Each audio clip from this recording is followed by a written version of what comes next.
안녕하십니까. 저는 황순종입니다. 오늘 강의를 시작하기 전에 저에 대해서 아주 간략하게만 소개를 드리고자 합니다. 저는 정부 부처인 과학기술부에서 정년 퇴임한 후에 우리나라 역사를 공부하기 시작해서 한 10년 동안 공부를 나름대로 하고 나서 그 뒤에 한가람 역사문화연구소에서 자문위원으로 7, 8년 동안 일을 했으며 지금 현재는 대한사랑에도 자문위원으로 역할을 하고 있습니다. 오늘 여러분들에게 강의를 할 제목은 임나 일본부는 없었다입니다. 이것은 제가 낸 책 제목이기도 한데요. 이 임나라는 것은 일본의 고대 역사책인 일본 서기에 기록되어 있는 나라 이름입니다. 그래서 일본의 역사책에 나오기 때문에 당연히 일본 열도 안에 있는 그 나라인데 이것은 큰 나라가 아니고 조그만 불합국가로 생각됩니다. 그래서 그 위치에 대해서는 뒤에도 설명을 드리겠지만 일본 본토에 있는 것도 아니고 우리나라에서 가장 가까운 그 대마도, 일본 말로는 스시마라고 하죠. 그 대마도 안에 있라는 작은 섬 안에 있던 조그만 불합국가였다고 생각을 할 수 있습니다. 그런데 그 일본의 학자들이 그 일본 땅에 있던 이 임나라는 나라를 한반도 우리나라에 있던 그 가야로 인식을 하고 그 임나를 가야로 이제 주장을 해서 하고 있는데 오늘은 이것이 잘못된 내용이고 거짓이기 때문에 이것을 비판하는 내용이 주된 내용이 되겠습니다. 그래서 임나를 가야라고 말하기 때문에 임나와 가야를 우선 비교해서 말씀을 드리겠습니다.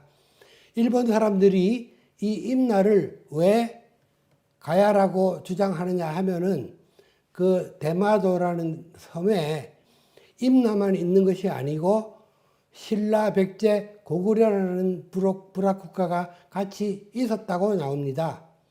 그러니까 지금 이게 만약에 한반도의 상황이라면 고구려, 백제, 신라가 있고 그리고 가야까지 사국이 되는 것이죠. 그러니까 이 대마도 안의 상황이 신라, 고구려, 백제를 공통으로 있는 것을 빼고 보면 나머지 하나인 임나가 가야로 이제 생각을 해볼 수 있는 여지는 있습니다. 그런데 어쨌든 그렇기 때문에 일본의 식민사학자들이 이 임나를 이제 가야라고 주장을 하는데 이것이 잘못된 것이면 이제 뒤에 설명을 드리겠습니다. 그리고 이 임나를 가야라고 하기 때문에 이 가야는 그러면 우리가 역사에서 어떤 문헌을 근거로 할 수 있느냐를 보겠습니다. 가야는 가라 또는 이제 가라국이라도 하는데 이거는 우리의 역사이기 때문에 당연히 가야의 역사는 우리의 사료를 토대로 이제 복원해야 됩니다. 그래서 그 기록을 보면은 그 가라국기가 있는데요. 가라국기는 고려 문종 때 이제 금관이라는 지명이 있는데 그 금관의 지주사는 지금 도지사와 비슷한 것이죠. 그때 고려 때 그 지주사가 저술한 책인데 그 가라국기에 보면은 여섯 가야가 있었는데 그 중에 하나가 이제 금관국이라고 되어 있습니다. 그리고 그 금관국이 누구냐 하면은 금관국의 그 시조가 그 김수로 왕이었습니다. 그래서 우리가 흔히 육가야 중에 대표로 그 가야를 시조로 이제 김수로 왕으로 우리가 알고 있지 않습니까? 그래서 이 가락국기는 이제 전 내용이 전해지지는 않고 지금 없어졌지만은 그 삼국사기나 삼국유사에도 가야, 가락 이렇게 금관국 등의 기록이 나오는 것을 보면은 이 가락국기가 원전으로서 그 내용이 이제 일치하는 것을 알 수가 있습니다.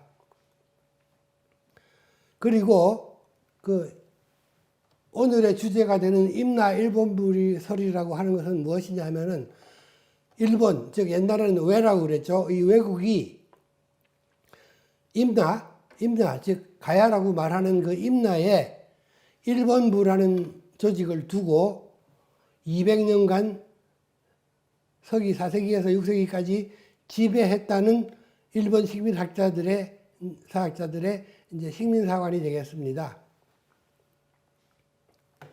그리고 이거 일본부라는 명칭은 이를테면 근세에 우리가 일본이 우리나라를 강점했을 때에 통감부 내지는 조선 총독부를 두었죠. 그렇듯이 그 일본부라는 부를 두고 이제 그 가야를 다스렸다는 이제 설인데 이건 다 거짓입니다. 그래서 그 일본의 학자들이 그 일제강점기에도 이런 주장들을 했지만 특히 이제 이것을 체계화한 사람이 그 스에마스 야스카즈, 한문으로 하면 우리말로 하면 말송모한데요. 이 사람이 임나 흥망사라는 책을 썼어요. 단행본으로 그 임나 흥망에 관한 역사를 썼는데 이것이 일제 강점기에 쓴 책이 아니고 일본이 패전한 1945년 그 이후에 1949년에 이 책을 써서 뒤늦게 그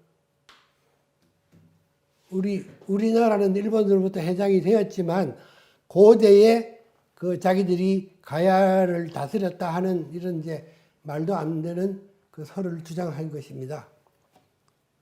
그래서 지금 그 일본 사람 식민사학자들이 주장하는 그 임나 일본부 설이 거짓임을 이제 증거를 하려면은 우선 가장 핵심적인 사항이 임나하고 이 가야는 좀 전에 말씀드렸다시피 똑같은 나라가 아니라 별개의 다른 나라였다는 것을 이제 알아야 되겠습니다. 그래서 그 일본 서기나 나와 있는 기록을 보면 첫 번째 임나의 위치에 대해서 그 스쿠시국에서 2,000리가 떨어져 있는데 북쪽은 바다에 막혀 있고 신라의 서남쪽에 있다고 했습니다.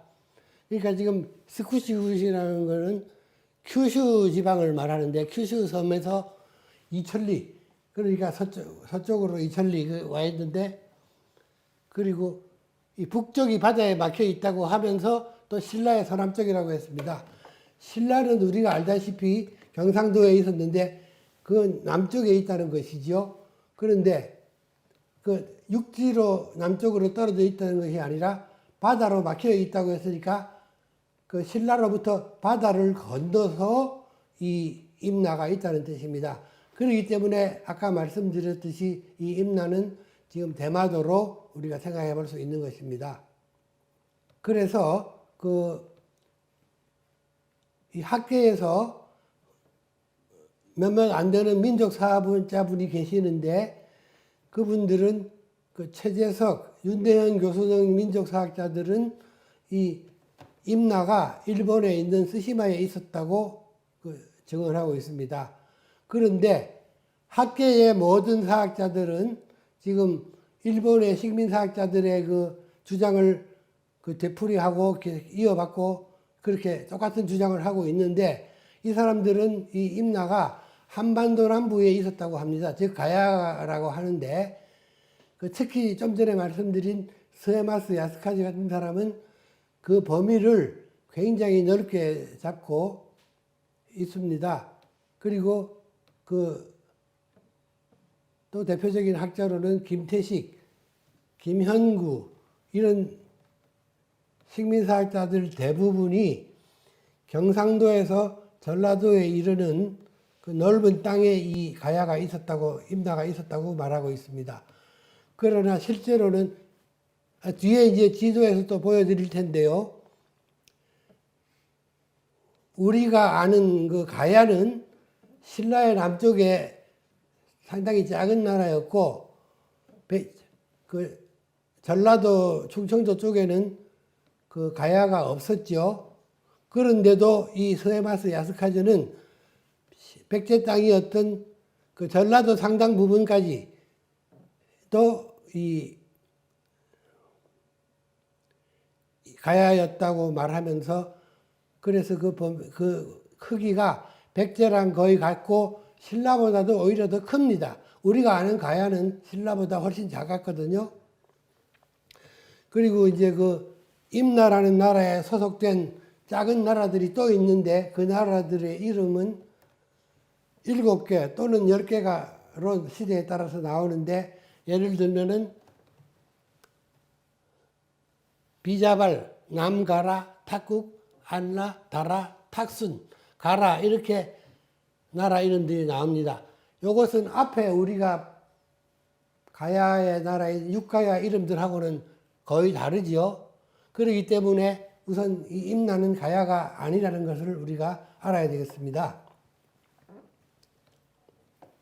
또 그 임나가 가야가 아닌 다른 나라라 하는 것은 임나 사람들의 이름을 보면 우리가 알 수 있어요.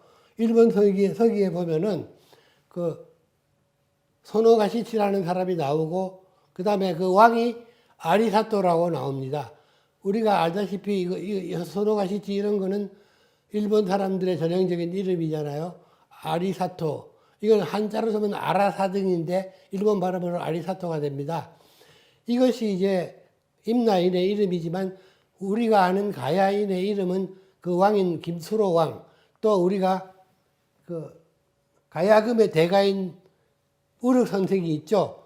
그러니까 우리 한국 사람의 가야 사람의 이름은 이런 식으로 되고 일본 임나 사람의 이름하고는 전혀 다른 것입니다. 그렇기 때문에 우리가 일본 서기에 나오는 임나는 우리나라 역사에 나오는 가야하고는 전혀 다른 곳에 있었고 다른 나라라는 것을 우리가 알아야 됩니다. 사정이 이러한데도 일본 사학자들이나 일본 사람들의 그 식민사학을 이어받은 한국의 학계 대부분의 사람들은 그럼에도 불구하고 이 임나가 가야였다고 설명을 하고 있습니다. 그리고 또 끝으로 그 두 나라의 건국이나 멸망 시기를 보더라도 전부 다릅니다.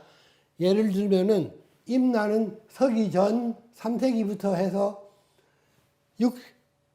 서기 6세기까지도 임나라는 기록이 나옵니다. 그러나 실제로 가야는 서기 42년에 건국되었고 532년에 신라에 의해서 멸망되어서 그 건국기나 멸망된 시기가 각각 다르게 됐다고 했습니다.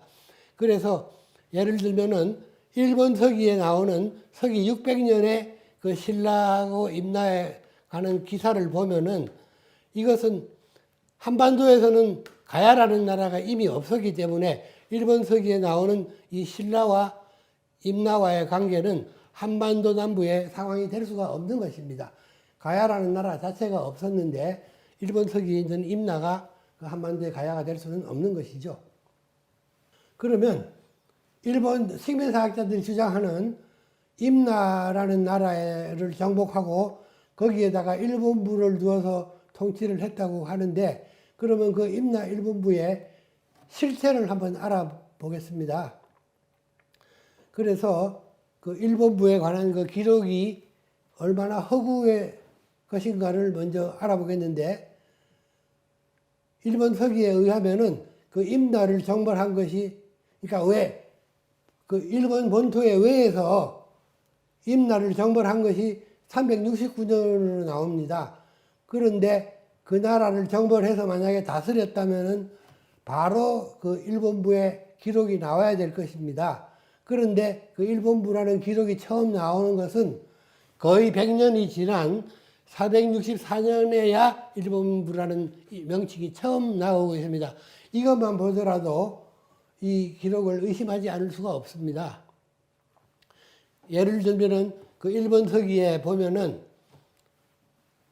고구려가 신라를 치니 신라왕이 임나왕에게 사신을 보내 일본부 행군 원수에게 구원을 청했다. 이렇게 이제 이런 기사가 나오는데요. 이게 이제 464년의 기록이 나오는 것이고 여기에 고구려가 신라라는 것은 그 대마도에 있던 고구려가 신라인데 아까 제가 설명을 마저 못 드렸는데 그 대마도에 있던 그러면 나머지 나라들 고구려 백제 신라는 뭐냐 하면은 이건 북한 학자들이 주장하는 것이지만 우리 한반도에서 건너간 그 삼국의 유민들이 그 대마도라는 작은 섬에서 부족 단위의 그 모국을 생각해서 그 나라 이름들을 이제 그대로 쓴 나라들이었다고 합니다. 그리고 이게 일본부라고 했는데 그 일본이라는 국명은 7세기 후반부터 사용했습니다. 그 전에 원래 일본의 이름은 나라 이름이 왜였죠. 그러면 이게 7세기 전에 이 기록이 나온 거기 때문에 만약에 임나라는 곳에 왜라는 나라에서 부를 두었다면은 임나 일본부가 아니라 왜부가 돼야 되겠죠. 그런데도 이게 일본부라는 이름을 썼다는 것은 그 후에 이 기사를 일본으로 국명을 고친 다음에 그 학자들이 이제 조작해 넣었다고 이제 의심할 수밖에 없는 것입니다. 그리고 그 일본부라는 기관의 조직에 그 관리의 명칭도 보면은 일관된 명칭이 없이 너무나 다양하게 나와 있어서 헷갈리게 하고 일관성이 없습니다. 예를 들면 임나왕이라는 호칭도 있지만 국수라는 호칭도 있고 국사, 집사, 신, 경, 대부, 행궁원수, 사인, 관가 등 이렇게 호칭이 난맥상을 보이고 있는데 이것은 그게 조그만 대마도라는 섬 안에 있는 조그만 임나라는 부족 국가에 이런 다양한 명칭이 있었다는 것도 의심스럽고 우리가 조선 총독부만 하더라도 대한민국이 굉장히 큰 조선이 큰 나라였기 때문에 그 총독 이하 뭐 다양한 명칭들이 있을 수가 있지만 이 부족 국가 단위에서 이런 다양한 명칭들이 나왔다는 것은 일관된 그 조직이 있었다고 볼 수가 없는 것입니다. 결국은 일본 학자들이 조작해낸 것이 아닌가 하는 의심을 가질 수밖에 없습니다. 그 예를 들면은 그 다리국수 호즈미노미 오시야마라는 것이 사람이 나오는데 이 사람이 내계현과 다사진이라는 것을 백제에 뭐 주도록 주청했다는 내용이 있고 또 이 오키노 게누노미라는 사람이 또 임나를 중간에 뭐 뺏겼대요. 그래서 그 회복을 위해서 6만 명의 무리를 동원해서 신라의 백제의 왕을 소환하고 임나에서 지금 서울로 소환 도중 쓰시마에서 병사했다. 이제 이런 기억이 나오는데 여기에 뭐 6만의 무리를 동원했다. 이것은 사실 있을 수가 없는 이야기입니다. 조그마한 그 섬 안에 무슨 6만 명의 군사가 있을 수가 있겠습니까?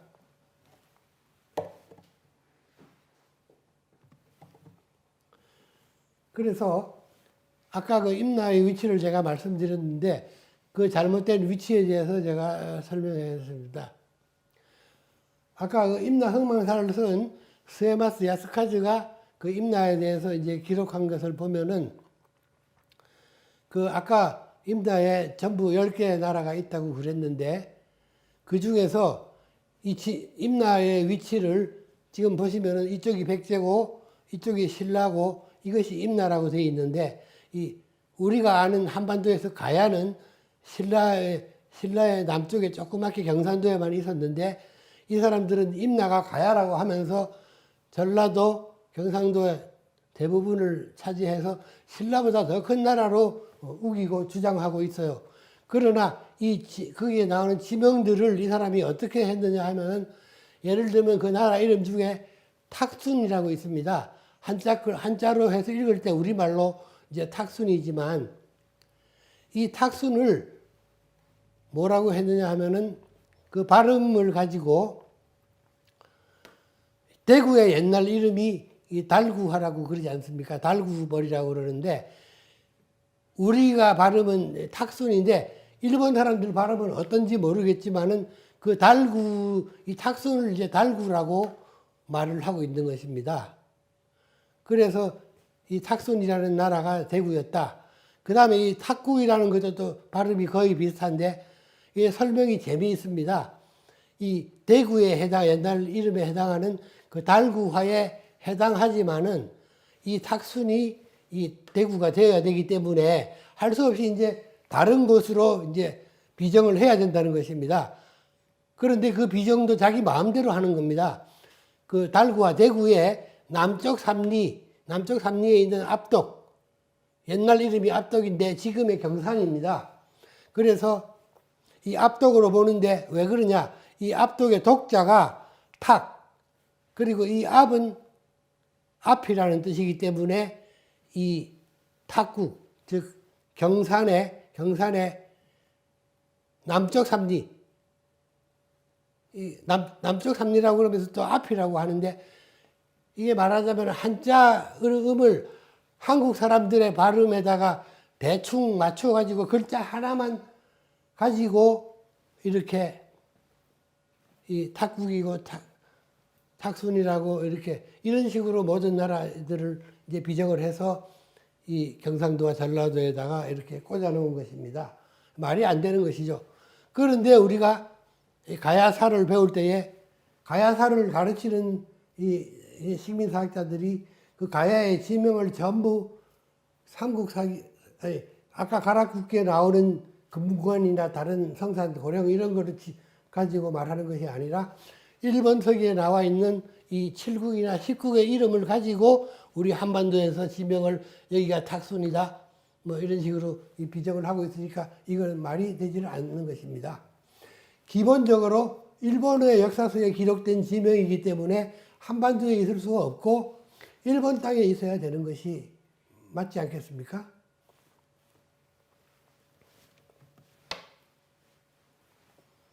그 다음에 일본의 식민사학자들이 주장하는 것은 지금 이와 같이 왜가 그 임다, 가야를 이제 지배했다는 설인데, 한국의 식민사학자 중에 고려대 명예교수인데 김형구라는 사람이 있습니다. 근데 이 사람은 유독 그 왜가 일본 서기에 나오는 그 왜가 그 임나를 다스린 것이 아니라 한반도에 있는 백제가 가야, 즉 임나를 다스렸다고 이렇게 이제 색다른 주장을 하고 있습니다. 이제 그래서 이것을 오늘 제가 또 이제 남은 시간에 비판을 할 텐데요. 이것이 왜 잘못된가 하는 것은 이제 설명을 계속 하기로 하고, 일본 서기에 보면은 그 진구 왕비가 그 369년에, 아까 369년에 임나를 정벌했다고 그랬죠. 그때 정벌할 때에 일본 서기에 어떻게 나와 있느냐 하면은 아라타와께 또는 가가와께를 이제 장군으로 삼아서 그 다음에 이 목라근자와 또 다른 사람을 정병을 두어서 이제 그 일본 서기에 보면은 분명히 그 일본의 장군들이 말하자면 외의 장군들이 그 임나를 정벌한 것인데, 여기에 그 목라근자가 어떻게 되어 있냐 하면은 백제장수라 하는 주석이 달려 있어요. 그런데 김영구는 이 지원군인 이 목라근자를 자기 마음대로 주 장군으로 이제 설정을 해가지고 나머지는 또 가공인물이라고 이제 억지로 주장하는 겁니다. 일본 서기에 이렇게 이 사람들을 장군으로 삼았다고 했는데도 이 목라근자만 진짜고 나머지는 가공인물이라고 이제 거짓 주장을 하면서 백제가 단독으로, 그런데 지금 만약에 이 사람의 주장대로 백제 장군 목라근자가 백제가 단독으로 만약에 가야를 정벌했다면 어떻게 되겠습니다? 이거는 바로 우리나라 삼국의 역사인데, 이 삼국사기와에 보면은 그 백제와 가야는 아무런 관계 기사가 없습니다. 그것도 참 묘한 것이 신라하고 가야는 수많은 관계가 나옵니다. 싸움도 나오는데 신기하게도 이 가야와 백제 사이에는 단 한 줄의 기사도 없어요. 그만큼 가야와 백제는 한반도에 있었어도 뭐 산맥이 가로막히고 이런 면도 있긴 하겠지만 아무런 관계가 없었어요. 그러니까 여기 지금 백제가 이 가야를 정벌했다 하는 것은 우리 삼국사기에도 없고 우리 한반도에 있었던 역사로 볼 수가 없는 것이죠. 그리고 그 이 김영구 교수가 주장하는 것은 그 백제 장군 목라근자가 그 정벌하고 나서 거기에 말하자면 일본 부에 그 우두머리가 되어서 다스리다가 또 그 아들한테 이제 물려줬다고 합니다. 그때가 이제 414아들이라고 해서 이제 일본 서기에 보면은 이렇게 그 몽반치, 그 목나근자의 아들 이야기가 나옵니다. 그런데 재미있는 것은 이 삼국사기에 보면은 몽반치하고 거의 비슷한데 목현만치라는 사람이 나옵니다. 이 사람은 누구냐 하면 백제 문주 태자가 그 호위대장 문주 태자가 있었는데 그 태자의 호위대장이 475년도에 목현만치라는 인물이 나오는데 그런데 이 인물은 삼국사기의 목현만치고 일본 서기에는 목만치니까 글자도 다르지 않습니까? 그런데 한 글자가 다르지만 이 목현만치가 목만치라고 이제 거짓말을 하는 것입니다. 그런데 만약에 김현구 교수의 주장대로 만약에 따져본다면은 그때 목나근자의 그 아들을 낳은 시기를 감안해서 따지면은 그 삼국사기에 나오는 이 목현만치는 이미 106세가 됩니다. 그런데 그 문주 태자의 호위대장이 옛날에 106세까지 산다는 것도 거의 있을 수 없는 일이지만 이 106세인 사람이 호위대장이 될 수도 없고 그래서 일본 서기에 나오는 이 목만치와는 전혀 다른 인물인 것을 우리가 알아야 되겠습니다. 그리고 그 김영규 교수는 백제가 임나를 정복해서 다스렸다고 하는데 그러면 어떻게 보면은 우리가 한국인으로서 생각하기에 그 왜가 우리 가야를 다스렸다, 정복하고 다스렸다 하는 것보다는 그래도 같은 민족인 백제가 속국으로 삼아 다스렸다고 하면 좀 낫지 않겠느냐 이렇게 이제 생각을 할 수가 있습니다. 그러나 문제는 이 김형구의 주장이 그 임나를 정벌한 임나를 다스린 백제가 외와의 관계에 있어서 사실상 외에 이제 속국이었다는 주장을 하기 때문에 이것이 이제 더 큰 문제가 되는 것입니다. 즉 다시 말하면은 가야를 백제가 정벌해서 다스렸는데 그 백제는 또 외의 속국이라고 하는 것입니다. 그러나 우리 한국의 많은 연구자들이 백제와 외의 관계를 말할 때에 외가 백제의 속국이었다고 그렇게 많은 학자들이 주장을 하고 있고 많은 국민들도 그렇게 알고 있고 실제로 식민사학자들 중에서도 이병도나 그 옛날에 이기백 같은 이 사람들은 식민사학자임에도 불구하고 백제에서 말하자면 백제와 신라 마찬가지인데 우리의 문화와 모든 학문이나 모든 것이 일본으로 건너갔다는 것은 그 인정을 하고 있어요. 그런데도 이 김형구 교수는 반대로 오히려 외가 백제를 지배했고 백제가 속국이었다는 식으로 지금 말도 안 되는 논리를 이제 들이대고 있습니다. 그러면 실제로 외가 백제의 그 속국이었다 하는 증거도 여러 가지가 학문적으로 있을 수 있지만 오늘 시간 관계로 한 가지만 딱 말씀을 드리겠습니다. 뭐냐 하면 그것은 바로 이제 칠지도라는 것이 있어요. 이 칠지도라는 것은 작은 단검인데 칼날이 7개가 있기 때문에 칼 이름이 칠지도입니다. 그런데 이 칠지도가 일본 서기에 등장합니다. 그 신공 왕후 때에 백제에서 여러 가지 법문을 바쳤다고 했어요. 그런데 거기에 이제 칠지도가 포함되어 있는데 그 칠지도에 그 글자를 새겨놨어요. 칼날의 앞뒤에. 그런데 그 칼날에 새겨진 그 명문을 보면 백제의 왕세자가 외왕을 위하여 만들었으니 이렇게 써놨어요. 그러니까 즉 백제의 왕도 아니고 백제의 왕세자가 외왕을 위하여 만들었으니 이런 이제 글자가 들어 있습니다. 그래, 이런 내용이 있기 때문에 우리 그 매국사학의 원흉이 여러분 아시죠? 옛날에 국사학계의 태두라고 그 추앙받던 그 이병도. 근데 그 이병도조차도 이 백제가 이 제후국인 뇌에다가 내린 칼이라고 해석을 했습니다. 물론 이렇게 한 것은 일본의 학자 중에 이제 이런 양심적인 해석을 한 사람이 있었기 때문에 그 사람의 그 설을 언급하면서 말하긴 했지만은 그래서 이병도가 그 일본 학자의 견해는 종래 일본 학자들의 그 정복사관에 대한 그 따끈한 일침을 머리 위에 일침을 넣은 것이라고 할 만큼 통쾌한 설이라 이제 이런 말까지 했습니다. 이병도라는 사람도 이렇게 칠지도를 그 문장을 해석해서 왜가 백제의 석국이라고 했는데 지금 김형구는 그 반대로 백제가 왜의 석국이라고 이야기하는 것입니다. 우리가 잘 또 알다시피 일본의 그 일본의 왕이 옛날에 그랬어요. 일본 왕실은 백제의 무령왕의 후손이다 하고 왕실에서 다 언급을 했습니다. 그런데도 일본의 학자들은 인정을 안 하고 있죠.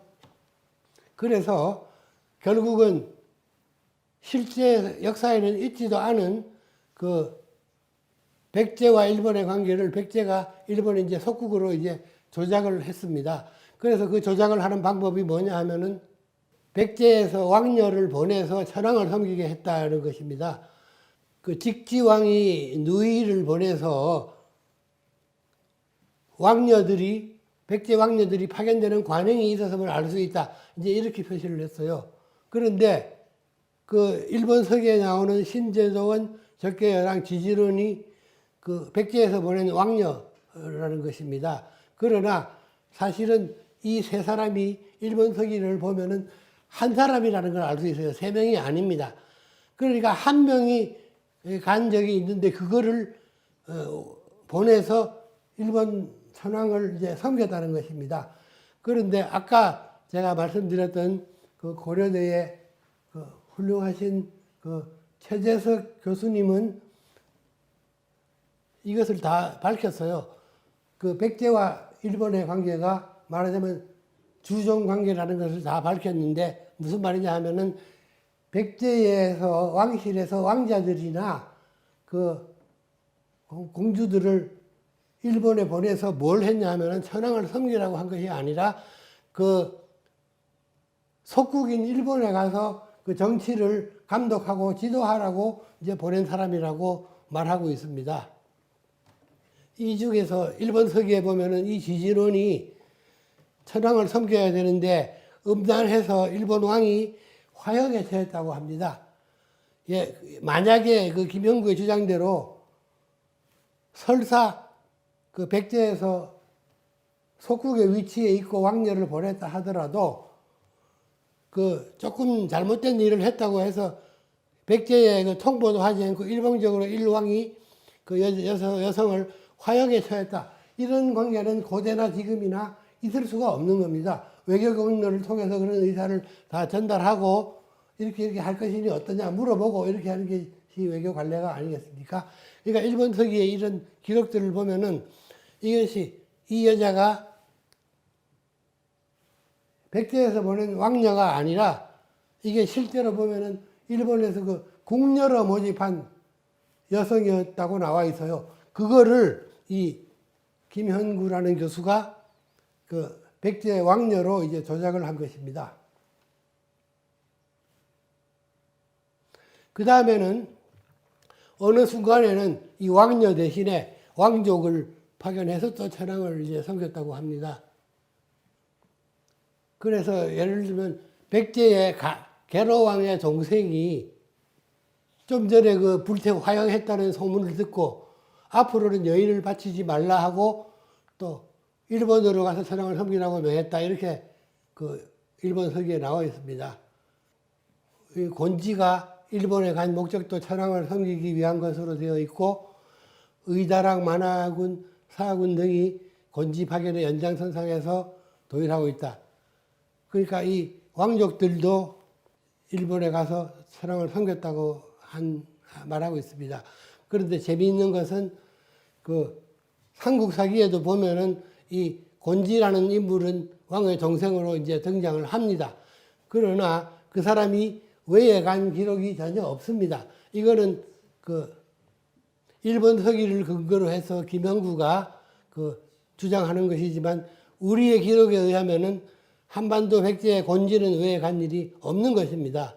그 다음에 여기에 언급한 또 의다랑 만화군 사하군 이렇게 세 명이 왕족이 이제 그 계속적으로 파견되는 관행이 있었다고 이야기했는데 여기서 한 사람은 왕족인 것이 일본 서기에 드러나지만 일본 서기를 보더라도 나머지 두 명은 왕족이라는 내용이 나오지를 않습니다. 그냥 일반인인데 그것을 이 김형구라는 사람이 그 두 사람을 왕족으로 일본 서기에도 없는 내용을 자기가 마음대로 조작해서 거짓으로 조작한 내용이었던 것입니다. 전지태자가 있는데 나중에 그 전지왕이 된 분인데 이분이 그 외로 건너간 사실과 그 다음에 이제 귀국한 일에 대해서 이제 말씀을 드리겠습니다. 삼국사기를 보면은 외국과 수원을 맺고 태자 전지를 질로 삼았다. 이런 내용이 있습니다.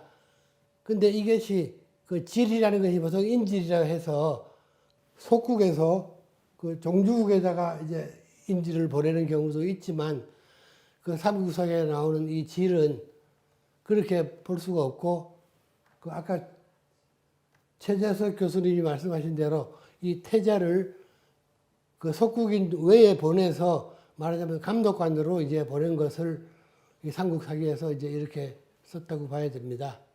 그런데 이제 일본 서기 안에도 다른 책들을 인용을 하고 있는데 그 백제기라는 책을 인용을 해가지고 그 백제의 아화왕이 즉위하고 귀국은 일본을 말하는 건데 일본에 무례해서 외에서 백제의 친미나라 및 동한 등 5곳의 땅을 빼앗았다. 이에 왕자 직지 여기 태자 전지를 일본 책에서는 직지라고 했는데 천조 일본에 보내서 선왕의 우호를 작동했다. 이제 이런 내용이 있습니다. 그리고 또 삼국사기를 보면은 그 전지 태자가 이 외국에 보냈었는데 아신 대왕 아버지의 부음을 듣고 귀국을 청했습니다. 그래서 외 왕이 이때 군사 100명으로 이제 호송을 했다고 삼국사기에 나와 있습니다. 그러니까 이 전지 태자가 일본에 갔다가 일본의 국사를 감독을 하다가 부왕께서 돌아가시기 때문에 그 이제 외왕한테 귀국해야 되겠어 하니까 외왕이 이제 보내주었는데 군사 100명으로 호송을 했다고 합니다. 이것은 그 전지 태자를 상당히 그 최선의 성의를 가지고 일본에서 말하자면 그 호위를 해준 것인데 만약에 그 이 태자 전지가 일반적으로 말하는 인질로 삼아서 일본에 보낸 사람이었다면은 이렇게 100명이나 되는 군사로 호위해서 보내준다는 것은 굉장히 격이 너무 높아서 우리가 일반적으로 이해하기에 어렵습니다. 그리고 이제 이 내용에 대해서 일본 서기에서는 이렇게 내용을 합니다. 여기 신라의 우리 기록에는 아신대왕인데 일본 서기는 아신왕을 아화왕이라고 표현하고 있습니다. 아화왕이 죽었다. 천황이 직지왕을 불러 그대는 돌아가 왕위를 이으라고 말하고 동한의 땅을 돌려주어 보냈다. 이런 식으로 기록하고 있습니다. 말하자면 일본 서기의 시각은 이 백제가 그 자기들의 그 속국이나 마찬가지인데 그 와있던 직지를 불러서 그대가 돌아가서 왕위를 이어라 뭐 이런 식으로 했다는 것이지만 이것은 일본 서기 시기에 자기들이 식민사관적인 표현이지만 실제로 백제의 왕자가 왜 왕이 뭐라고 하는 그런 거하고 상관이 없이 당연히 아버지가 돌아가셨기 때문에 백제로 돌아와서 이제 왕위를 잇는 것은 일본이 관여할 일도 아니고 뭐라고 할 수 있는 내용이 아닙니다. 그럼에도 불구하고 이제 이렇게 기록이 되어 있는데 이런 일본 서기의 기록은 전부 조작이라고 볼 수 있는데도 그 김형구는 이 일본서기에 있는 모든 기록을 그대로 100% 믿고 이제 들어가는 것입니다. 지금 예를 들면은 여기에 뭐 전지대왕에 관한 이야기나 이 아하왕의 이런 기록들은 예를 들면은 전부 일본 학자들이, 식민사학자들이 한반도 백제의 이제 왕으로 이제 생각을 하고 해석을 하고 있는 것이고, 실제로 그 이름이 일본서기에 보면은 무령대왕도 나오고 이렇게 나오는데, 문제는 아까도 말씀드렸듯이 이 일본서기에 나오는 이 백제는 대부분 아까 그 대마도에 있던 불악단위의 나라인 백제를 의미하는 것으로 우리가 봐야 하는데, 그런데 문제는 그 많은 부분들을 그 한반도에 있는 백제의 왕의 이름을 그 대마도에 있는 불악추장의 그 왕의 이름으로 이제 도용하고 있는 것이죠. 빌려 쓰고 있는 것이기 때문에 이 점을 특히 이제 주의해서 우리가 파헤쳐야 되는데, 정말로 이 김형구가 한국에 제대로 된 학자라면은 일본서기에 기록된 이런 백제왕의 이름들이, 그리고 실제로 또 이름이 조금씩 다르지 않습니까? 여기는 전지인데 일본에는 직지라고 그러고, 우리는 아신왕인데 저쪽에는 아화왕이라고 조금씩 다릅니다. 그런데도 이런 상황들을 삼국사기랑 비교하고 따져볼 생각을 하지 않고, 그 삼국사기는 모른다고 하고 자기는 일본 서기만 믿는 이제 이런 태도가 그야말로 제대로 된 학자라고 할 수가 없는 것이죠. 이 김형구라는 사람이 고려대학교에 있었는데, 아까 말씀드린 고려대학교의 최재석 교수님이 대선배입니다. 그런데 이 김형구가 이 임나 일본 문서 이런 걸 가지고 말도 안 되게 백제가 가야를 다스렸다 하고 이런 주장들을 계속하니까 그 최재석 교수님이 김형구를 옛날 우리 조선시대 말에, 대한제국 말에 그 매국노 이완용에 비유한다면 지나친 내용일까? 이런 식으로 그분이 자기가 회고록에서 밝힌 내용이 있습니다. 학문적으로 말하자면 김형구라는 사람이 매국노나 마찬가지다, 즉 식민사학자다, 이제 이런 말씀을 하셨어요. 그리고 또 개인적으로도 보면은 이 최재석 교수님이 좋은 논문을 쓰셔서 교지에 실으려고 했는데, 당시에 이 김형구가 그 논문을 말하자면 편집하고 실어주는 심사하는 위치에 있었어요. 그래서 자기가 그 식민사학자인데 노 교수의 훌륭하신 논문을 실어주지 않고 거절을 했어요. 이제 그런 개인적인 악연도 있었고, 더구나 이 사람이 이제 식민사학자이기 때문에 매국노라고 이제 비난을 했습니다. 그런데 우리 제야의 또 민족사학자 중에 이덕일 한가람 역사연구소장이라는 훌륭한 분이 계시죠. 이분이 그 책을 쓰는데 이 김형구 교수의 사례를 이제 썼습니다. 말하자면 최재석 교수께서, 노 교수께서 이 김형구를 매국노에 비유했는데, 이덕일 소장이 생각하기에도 자기는 이 사람은 전형적인 식민사학자라고 이제 크게 비판을 했습니다. 그렇게 비판을 하다 보니까 이 김형구 교수가 그거를 가지고 자기가 무슨 식민사학자냐, 아니다 그러면서 명예훼손을 했다고 재판을 걸었어요. 그게 한 5년 전의 일인데, 그 재판을 할 때 처음에 이제 검찰에서 기소를 한 것도 정치검사가 기소를 편의적으로 했고, 그 다음에 마침 담당 판사도 악평이 잘못된 판결로 악명이 높은 판사였어요. 그래서 결국은 이제 재판을 오래 끌었지만은 1심에서 명예를 훼손했다 해가지고 6개월 실형의 그 집행유예 선고가 됐었습니다. 그런데 이거 우리가 그 민족사학자 입장에서 보면은 제대로 그 잘못된 식민사학자를 비판한 것임에도 불구하고 법정에서 이와 같은 잘못된 판결이 나왔기 때문에 이제 불복을 하고 항소심을 제기했습니다. 그 항소심에는 그 3명의 판사가 그 주심이 되어서 심사를 했고, 결국은 다행히도 그 원심을 파기하고 명예훼손이 아니라는 무죄 선고가 됐습니다. 그리고 이어서 이제 3심에도 최종적으로 재판이 그 무죄로 이제 다행히도 무죄가 선고돼서 됐죠.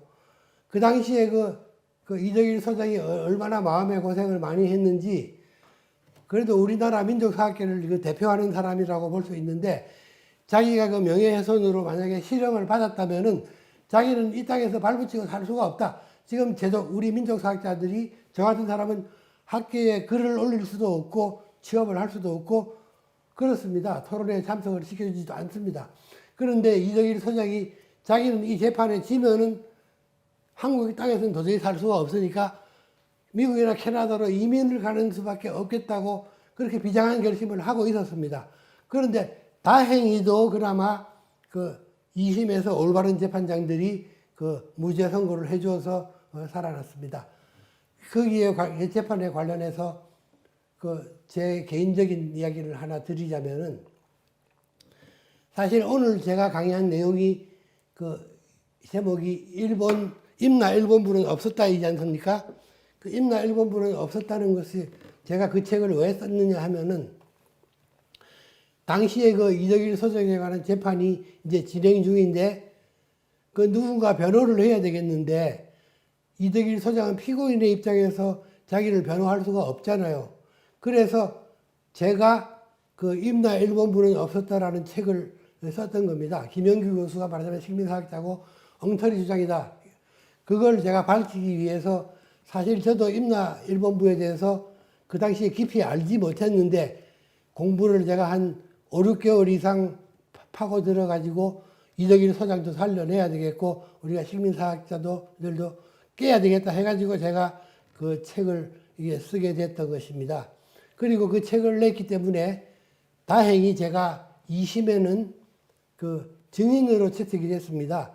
그 3명의 재판관 중에서 아마 1명이 이게 학문에 관한 재판이기 때문에 그 내용을 판사들이 잘 모르지 않습니까?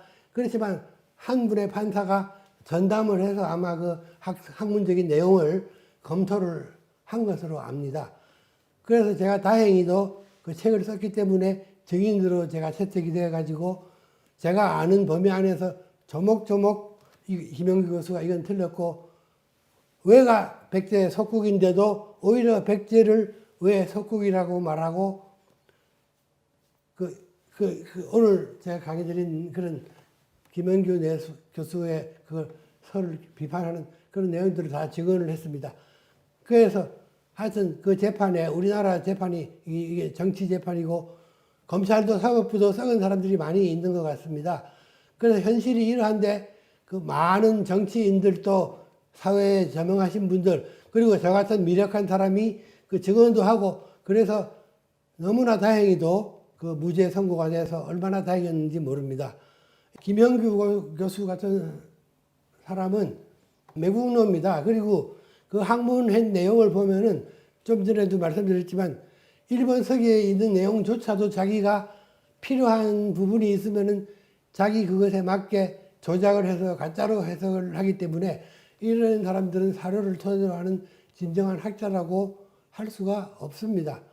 우리 그 학계에 고대사 분야에 하는 학자들이 이병도, 이기백, 그리고 송호정, 주로 이 사람들은 고조선 문제를 연구했지만 이후로 모든 일부 한일 관계, 또 임나, 가야사를 연구하는 사람들은 가야사를 연구한다는 명목 하에 그 육가의 이름은 들먹이지도 않고 그 일본 서기에 나와 있는 대마도에 있던 임나를 가지고 한반도에 갖다 놓고 그걸 가야의 역사라고 우기고 있습니다. 그래서 지금 문재인 대통령께서 취임하던 초기에 한 4년 전인가요? 그 취임 초기에 그 우리가 가야사도 복원하겠다 하는 그런 이제 희망을 밝히신 적이 있습니다. 만약에 우리나라의 학자들이 가야사를 제대로 연구하고 이런 사람들이었다면 아마 쌍수를 들어서 아까 그 가락국기 같은 책이 전체적으로 전하지를 않기 때문에 그 연구를 해서 많이 밝혀야 될 부분이 있는데 학계에서 쌍수를 들어서 대통령의 관심과 이런 것을 가지고 학계에서 대환영을 해야 되는데 이 학자들이 자기들이 임나를 가지고 가야사로 조작하고 그런 것을 자기들이 다 알면서 하는 짓이지 않습니까? 국민들을 상대로 사기극만 하고 있는 사람들이다 보니까 자기들이 혹시 오히려 도둑이 제 발이 저리다고 가슴 속이 찔리고 하니까 아무런 반응들도 보이지 않고 침묵하고 그렇게 해서 우리 가야사는 복원할 기회도 놓치고 지나가고 말았습니다. 대통령께서 특별한 분야에 관심을 보이고 정부에서 지원을 한다면 그 분야에 얼마나 많은 예산과 이런 거 인력이 동원되겠습니까? 그런 좋은 기회를 그냥 지나쳐버리고 우리의 그 고대사를 하는 식민사학자들은 중국 동북공정의 앞잡이가 되고 일본 식민사학의 앞잡이가 되어서 오늘날도 국민들에게 그 해악을 끼치고 있습니다. 저는 그 아까 한가람 연구소와 이제 인연을 7, 8년 맺으면서 제가 그동안 식민사학을 비판하는 책을 많이 썼습니다. 처음에 제 생각은 우리의 훌륭한 고대사, 찬란한 역사를 제대로 복원하고 이제 밝히는 게 목표였는데 이거 제가 책을 어렵게 고생해서 책을 내도 책을 사보는 사람이 없습니다. 우리 역사에 관심을 가진 사람들은 나이를 먹으면서 주로 역사를 관심을 갖고 젊을 때는 역사에 관심을 가지지 않습니다. 더구나 그 근세사도 아니고 캐캐 묵은 고대사는 너무나 사람들이 관심이 없어서 제가 정말 고생하고 책을 내도 뭐 일쇄 그냥 첨부나 뭐 일부 찍고 나면 힘들게 내도 사람들이 사보질 않아요. 50대 이상 그 노인들 중에서 학문에 관심이 많은 분들이 이제 일부 사서 보다 보니까 출판사에서 사장이 매번 그 적자를 보면서 자기 재산을 다 까먹고 그 책을 내고 있어요. 그래서 제가 책을 한 6, 7권 낸 다음에 지금 근래 한 4년 동안은 제가 많은 원고를 쓰고 우리 공부를 제가 좀 미적이나마 하고 있지만 그 원고들을 책을 출판사에다가 내자 소리를 못 합니다. 출판사장이 저한테 인쇄는 꼬박꼬박 주고 그 책을 뭐 2, 3천부는 팔아야 무슨 기본 운영이 되는데 계속 여기 때만 보니까 제가 책을 내자 소리를 못하고 있는 것이에요. 그런데 이런 참혹한 현실들을 우리 일반 국민들이 모르고 있습니다. 저는 이 공부를 하면서 내가 뭐 좀 유명해지고 책을 내는 것이 중요한 일이 아니라 지금 오늘 그 김형구 교수에 의해서 봤듯이 옛날에 이병도 이후 지금 학계를 지금 장악하고 있는 이 식민사학자들, 매국사학자들을 반드시 이 땅에서 저는 쫓아내게 되겠다고 결심을 했습니다. 마음으로는 그렇게 결심을 했지만 책을 내서 영향력을 미칠 수가 없으니 어떻게 하면은 좀 더 효율적인 방법이 없을까?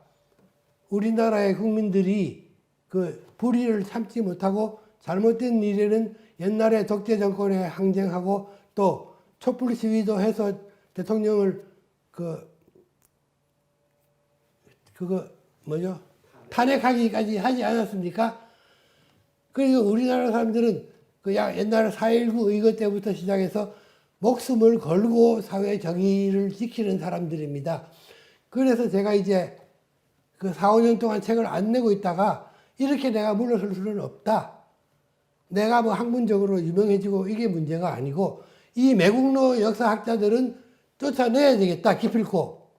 그래서 제가 결심을 한 것이 지금 제가 집필을 끝냈는데 내년 초에나 한 2월 안에 지금 책을 내기로 출판사 사장한테 어렵게 동의를 받아냈어요. 내가 출판사 사장을 설득했어요. 계속 적자만 있는데 우리도 적자만 볼 것이 아니라 제대로 국민들한테 알릴 수 있는 책을 만들어 보자. 그렇게 제가 출판사 사장을 어렵사리 설득을 했는데 뭐냐 하면은 제가 보니까 그 우리나라의 수많은 학생들과 그 학부모들한테 이런 식민사학이 우리나라를 지배하고 있는 사실을 가르쳐야 되겠다고 생각을 했습니다. 옛날에 우리 신재호 선생님께서 그러지 않았습니까? 역사를 잃은 민족에게 미래는 없다고 말이죠. 우리가 지금 해방 이후 우리 역사를 70년 동안 잃어버리고 있습니다. 이렇게 되면 우리나라는 다시 한번 망하는 일밖에 없습니다. 그러나 다행히도 우리가 경제적인 번영을 누리고 문화 강국이 어느 날 되고 있는데 이것이 앞으로 우리가 역사를 계속 못 잡고 만약에 몇십 년 더 간다 하면 제 생각에는 신재호 선생님의 말대로 우리는 다시 한번 망합니다. 그래서 이걸 어떻게든 막아야 되는데 제가 그래서 뭘 하냐면은 책 제목을 이렇게 생각해 봤어요. 국사 수업은 싫어요. 왜냐? 우리 학교에서 학생들에게 전부 중국 놈의 앞집이 일본 놈의 앞집이인 노예의 역사만 가르치고 있다 이 말입니다. 그래서 이 학생들한테 이걸 알리지 않고는 안 되겠다. 그런데 제가 이런 이제 생각을 가지고 이덕일 소장도 상의를 하고 주위에 많은 사람들하고 상의를 몇 년 전부터 사실 생각은 있었는데 이야기를 했습니다. 그런데 단 한 명도 제 생각에 동의해 주는 사람이 없는 거예요. 요새 학생들이 입시 공부하기도 바쁜데 책을 보느냐? 요새 또 책을 보지도 않는다는 겁니다. 그 말을 들어보니까 또 일리가 있어요. 그러나 제가 할 수 있는 방법은 이 식민사학을 몰아내는 방법은 학생들과 우리 학부모들에게 널리 알리는 방법밖에 없다는 이제 생각은 너무나 제가 절박했기에 더구나 더 3, 4년 동안 고민을 거듭하다가 이제 책을 내기로 결심한 겁니다. 그래서 그 책 서문에 제가 이렇게 썼습니다. 우리 한국은 학생들이 특히 정의감이 강하고 4.19 혁명부터 시작해서 군부에 대한 그 대학생들의 투쟁 그리고 촛불 시위까지 학생들이 전부 다 대거 참여했고 그래서 우리나라 학생들이 비록 고대사에 관심은 없지만 자기들이 학교에서 배우고 있는 이런 현실이 이렇게 참혹한 현실이라는 것을 안다면은 아름아름으로 학생들도 책을 사주지 않겠느냐. 그리고 반드시 사게 만들어야 된다 이렇게 생각합니다. 왜냐? 그 학생들이 그 고대사에 관심이 없더라도 우리나라의 그 부모들이 가장 교육열이 높은 부모님들 아닙니까? 학생들을 학원에 보내고 좋은 대학에 보내는 것도 좋지만은 우리 학생들이 노예사관에 물들어 있는 국사를 학교에서 계속 배우면 되겠습니까?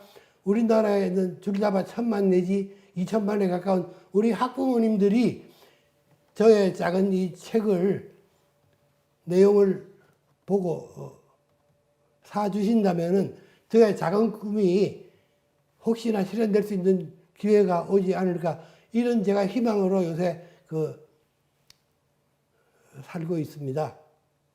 그리고 이 기회를 빌어서 우리 대한민국의 국민들 특히 학교에 학생을 가지신 그 초, 중, 고 대학생을 두신 부모님들이 오늘 제가 강의를 굉장히 못했어요. 어떻게 하다 보니까 제가 많은 실수도 하고 강의를 잘못했는데 사실 뭐 우리가 임다 일본부도 중요하고 당군 할아버지가 실존하는 인물이고 이런 역사적 지식도 중요하지만은 문제는 제가 말씀드렸듯이 이 식민사학자들은요 사기꾼이고 절대 학자들이 아닙니다. 왜냐하면 그 김형구의 경우 오늘 충분히 보여드렸지만 사료를 자기들 멋대로 일본의 조선총독부 사람들이 조선총독부에서 조선놈들은 죽이고 싶으면 그냥 죽이는 거예요. 이유가 필요 없습니다.